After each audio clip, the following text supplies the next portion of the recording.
Hey everyone, it's Bree here at Blossom and Branch Farm, and today I'm going to be talking to you about procrastination in the garden. Maybe you've procrastinated a little bit because you're overwhelmed and so you haven't made your garden plans yet, and we're nearing last frost. Don't panic, got you.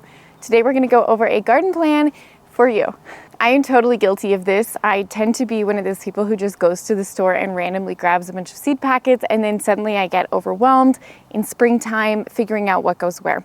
So for this garden plan, just like all of our other garden plans, we're going to assume that you have a 4 by 8 foot space, whether it's a raised bed or it's in the ground, it doesn't matter. But it's just gonna kind of give you an idea of how to do the spacing and what you can start now, even though it's close to last frost. Let's go. Now, something you'll want to be aware of as we're orienting this garden is which way is north and which way is south. Just like in all of our garden plans, some of these plants are taller and some are shorter. So you want to be mindful of where your south is. Remember that the sun in the northern hemisphere, the sun is mostly going to be coming from that southern direction. In the summer, it's more directly overhead, so we have a little bit more flexibility. But what you don't want to do is put your taller plants on the south end of your bed, because that will end up blocking the shorter things on the north side. So make sure you're putting all your taller things toward the south side of the bed, and I'll be indicating that in our plan. Here we go. We have our 8-foot bed by 4 feet here, and I just always like to make little tick marks and a grid pattern so that I know about how much space I have for everything in the bed. For my bed, this direction here is actually our southern exposure. So this way is south for me. This is the direction the sun will be coming from, so just bear that in mind in terms of where we're putting the taller things. So because this is north on this side, we're going to be putting our taller things over here. So we're in Colorado, so we're zone 5-6. Our last frost is typically mid-May, but we've gotten snow. Last year we got snow on May 20th, and today is April 20th, and so we are about 3.5 weeks before our last frost date. However, I still don't plan out our cold sensitive things like tomatoes and peppers until after that last frost date. In the tomatoes, I actually don't plant in the ground until the soil temperatures register at least 60 degrees. So that means for me, end of May. So I say this because if you haven't started your tomatoes yet, I don't want you to panic. You still have time. I love starting from seed because it's just a lot more reliable on what you're going to get, the different varieties that you can choose from, and also you have more control over what's going into that plant, or in our case, what's not going into that plant during its growth phase. With that, we're gonna start with that one. We're gonna start with tomatoes. Now, even if you're a procrastinator, tomatoes grow quickly. That's good news for you. So even if you only have 5 to 6 weeks before your soil temperatures hit that 60-degree mark, you're still totally fine. You have time to start your tomatoes, but go out and do it today, this weekend, get it done now. Start your tomatoes from seed inside. That's the only thing in this garden plan you're going to be starting inside. Variety is up to you, but I prefer to go with an indeterminate because it's going to continue to produce all season. A determinate tomato is going to produce a big flush of tomatoes at one time, so this is great if you like to can tomatoes or make sauce and can it. For example, aroma tomato. Determinate, it's going to flower and bloom a bunch of tomatoes at once. And indeterminate is going to continue to produce for you the whole season. I'm going to recommend my favorite, which is Sun Gold. I like Sun Gold because it's a cherry tomato. It puts off a ton of tomatoes. It's a very healthy plant. The tomatoes are sweet, so they're great for snacking on, and they're also very productive all season long. So I'm going to suggest the Sun Gold. We are going to need to plan for support for that Sun Gold tomato. So we're going to start actually with this really cool trellis structure, and I'm going to be showing you how to build this week, so don't panic. It's very simple, and if you have a raised bed, you're just going to need a few pieces of lumber, or if you want to do a simpler version, you can just hammer some T-posts into the ground and put a cattle panel running directly down the center of the bed. So our tall things in this plan are actually going to go here in the middle of the bed. So what I'm going to do is I'm going to draw our trellis. So with our trellis being in the center of the bed, that means a couple things. So this area here directly next to the trellis, we don't want it to be too crowded because we want to make sure we have access to these plants that are growing here in the center. Now we are going to space our tomatoes fairly tightly, and I'll tell you why. It's because we are going to recommend that you keep the lower limbs trimmed up and that you do one central trainer on this tomato. So it's going to be one tall tomato going up, and that means that we can fit more tomatoes in. They're going to be a little bit more productive. So what we're going to do is we're going to do one about on each of these square foot marks. Now my plant has 4 tomatoes because I love tomatoes. If you don't love tomatoes as much as I do, you don't have to put in as many, but we're going to put in our first one here. 1, 2, 3, and our 4th one right here.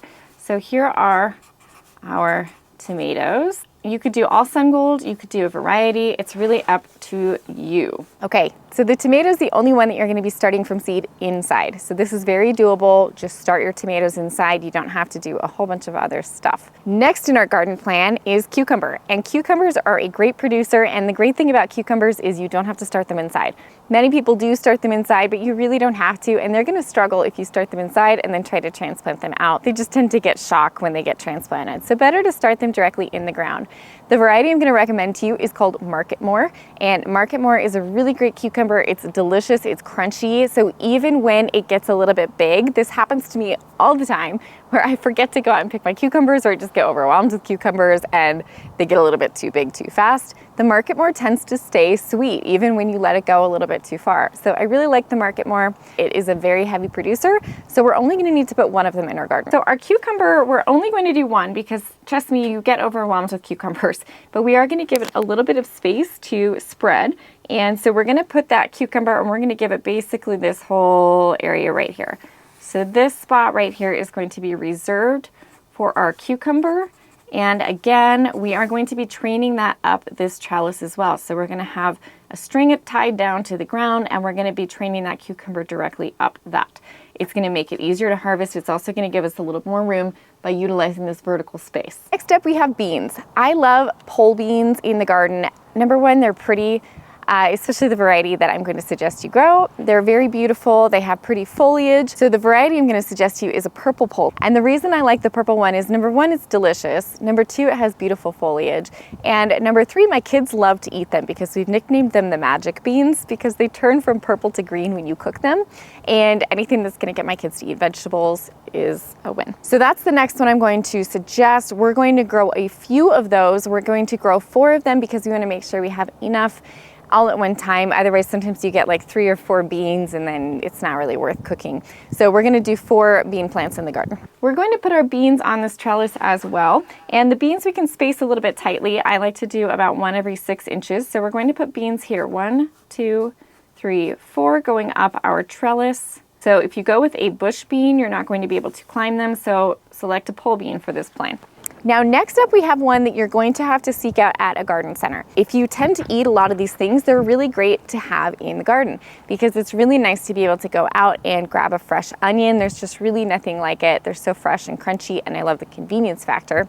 And if you don't get to it by the end of the year, you can always store those onions. Now, I like potatoes for the same reason. If you're a family that likes to eat a lot of potatoes, you can just swap out all of the onions in this plant for potatoes instead. But you are going to need to find some sets. So because it's late in the season, you wouldn't have had time to start your onions yet from seed. So you're going to have to go to the garden center and find some pre-grown onions. You're just going to plant them into your garden. You can plant those potatoes straight into the garden too. Now, the onions and potatoes that you're going to grow are going to depend on whatever's available at your garden center, but there's a lot of flexibility, especially with potatoes. So potatoes, I like to grow a fingerling variety because I can always just dig them up as I go, and I can just grab a few fresh new potatoes out of the garden and go right to dinner. And the great thing is you don't have to harvest the whole potato plant at once. So sometimes we'll just dig around, we'll find a potato, we'll pull it out, and we'll cook it for dinner, but we'll let the potato plant keep growing. You're gonna plant your potatoes an inch or 2 below the surface of the soil, and you're gonna plant your onions just so that the bulb is just barely covered. Again, these are things that our family eats a ton of. So we're going to go ahead and plant about 3 or 4 potatoes. Now, you could probably push the spacing a little bit closer than I am, but I wanna make sure that we have enough room to get here into these plants. So I'm actually only going to put 3 potatoes, and they're going to go right here. 1, 2, 3. Potato. My daughter named our chicken potato. Why did she name the chicken potato? I'm not sure, but just shows how much she loves potatoes. And then remember, you can just continually harvest from these throughout the season. So just dig down a little bit, grab a potato, and then rebury that area. And you can continue to harvest from these until these plants fade. We're gonna put our onions over here. We're gonna plant them pretty closely. So we're actually gonna do about 9 per square foot. So 1, 2, 3, 4, 5, 6, 7, 8, 9. One more. So this will give you plenty of onions throughout the growing season. All right, the next one that we're gonna put in this garden is squash. And squash, it is very easy to get very ambitious and say, I'm going to grow a whole bunch of zucchini. And we all know that we get to September and everyone is tired of zucchini and they're trying to get rid of their zucchini and they're trying to ding dong ditch their neighbors with zucchini. So we're only growing one zucchini plant. Don't get over ambitious. Unless you really love zucchini, then grow a whole bunch. There's a few different kinds that you can grow. I like to grow a bush form. The variety I'm going to suggest for your squash is called Emerald Delight. It's a compact form, so it's a bush form. It's not gonna vine and take over your yard like some squash plants do. This one's gonna stay pretty compact, and it's a nice little cute green zucchini, traditional one that makes the great boats. You can hollow it out, scoop it out, fill it with marinara and ricotta, and broil it. I love it that way. But it's a great producer and small space, so that's great. So here in a procrastinator garden, this is another one that we're gonna start directly from seed. So we're just gonna put that zucchini seed, I like to do 2 or 3, right into the ground where we want our zucchini to grow. If all of them come up, you can thin them out to just one plant, but I like to direct sow a couple just so that I have a backup plan in case the one seed that I plant doesn't germinate. Even though our squash plant is a bush variety, it might get tall, so we're gonna put it over here where it has plenty of space, and we're not going to crowd it out with anything else. We're just going to put that big old squash plant. Next up in our garden plan, what is a garden without some flowers? So of course we're going to put some flowers in here if you want to incorporate this cutting garden idea. Now, it's great to have flowers in the garden, I'm sure you know, because it attracts pollinators, which is great for things like our tomatoes and our squash and our beans to help pollinate them and make sure that we get a good productive plant. So zinnia are my favorite, and I know that zinnia sound boring and that they're generic, but there are so many different varieties of zinnia. My favorite zinnia varieties are the Queenie series, and I just like the Queenie series because they're this kind of dusty shade, these tones of muted colors. If you are a primary color person, go for this primary, the red, the yellows. I prefer more of the dusty peachy tones, so I'm gonna recommend any of those Queenie Lime Peach. I think it's actually Queenie Peach Lemon, Queen Lime Red, any of those are gonna be fine, but those ones are going to get taller, so I'm doing it with that in mind. If you're selecting a different variety, just take a look at the height and make sure that it's not too tall or too short. Now for our zinnias, remember that this is the side where it's the north side, so this is the side that we are gonna put our taller plants. So we're gonna put our zinnias over here. I'm only gonna put 4 in the plan, but remember when you're direct seeding, I like to put in a few more seeds than normal, so assume that they're not going to germinate and put in 2 or 3 in each of these spots directly into the ground. So we're going to have 4 total zinnias. We're going to continue to cut from those throughout the season. So the more you cut from them, the more they will produce. So just remember that. Once these zinnias are done, you can go ahead and cover crop this area with a winter killing cover crop like turnips, oats, and peas. You could just put a little cover crop right in here. And the last thing we're going to be adding to this easy procrastinator garden is going to be Nasturtium.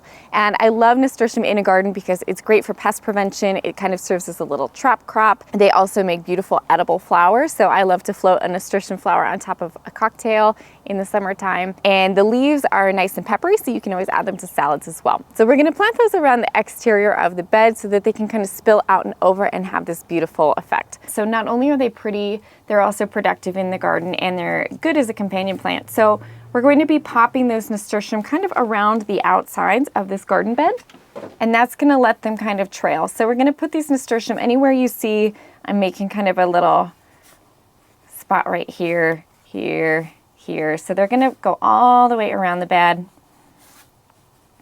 Now for variety here, it doesn't really matter what variety you go with. Most Nasturtiums are going to climb and they'll trail. So go with just any color that you want or a mix of colors. Now Nasturtium, I like to soak before I'm planting them. So I soak them in water overnight and then plant them directly into the ground. I just find it helps them germinate a little bit faster. So we have a lot of diversity going on in this garden. Now where you have some freedom is the things you tuck in between. So I'm not gonna fill that in for you. I'm gonna let you fill in those blanks.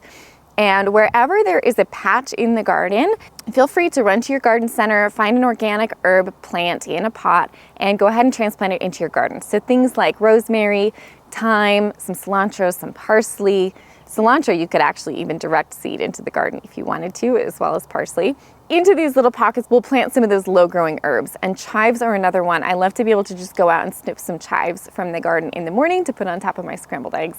So if you want to find a chive plant, you can go ahead and pop those into these little spaces in between. So you can see that there are some pockets. There's a little pocket here, there's a pocket here, there's a little pocket here. These would be great spots to tuck in things like herbs or lettuces or anything that I haven't included in this plan that you want to have. Chives and herbs, sage, rosemary, thyme, cilantro, those are all good things to kind of tuck here in between all those little plants, and you can usually find those readily at the garden center. Now, timing wise, pretty much everything here is going to go in after last frost. So remember, we're going to start our tomatoes inside now. Go start them now, today, right after you watch this video. We're going to start those tomatoes. You could also plant the potatoes and the onions in before last frost. In fact, they do better planted in now. So when you go to the garden store to get your tomatoes and your seed starting stuff, also look for some potatoes, some seed potatoes, and some onions so that you can plant in these potatoes and these onions here. Also grab all your seeds, and all of those other seeds are going to get directly sown into the garden at your last frost date. So right around your last frost, so for me, around mid second or third week of May is when I'm going to be planting in, directly seeding my cucumber, my beans. I've planted my potatoes and onions in a little bit before my last frost. I'll be directly sowing in my squash seed, my zinnia seeds, and my nasturtium seeds. So don't panic if you haven't planned out your garden yet. Now, the one that we're going to be building is going to be made with wood. It's going to be a permanent structure. You can leave it up all the time, and I actually really like it in the garden. But if you don't want to build one, any kind of trellis will work. So a cattle panel that's attached to some T-posts that are hammered into the ground will work as well. So make sure you subscribe so you get the notification for when we get this trellis system up.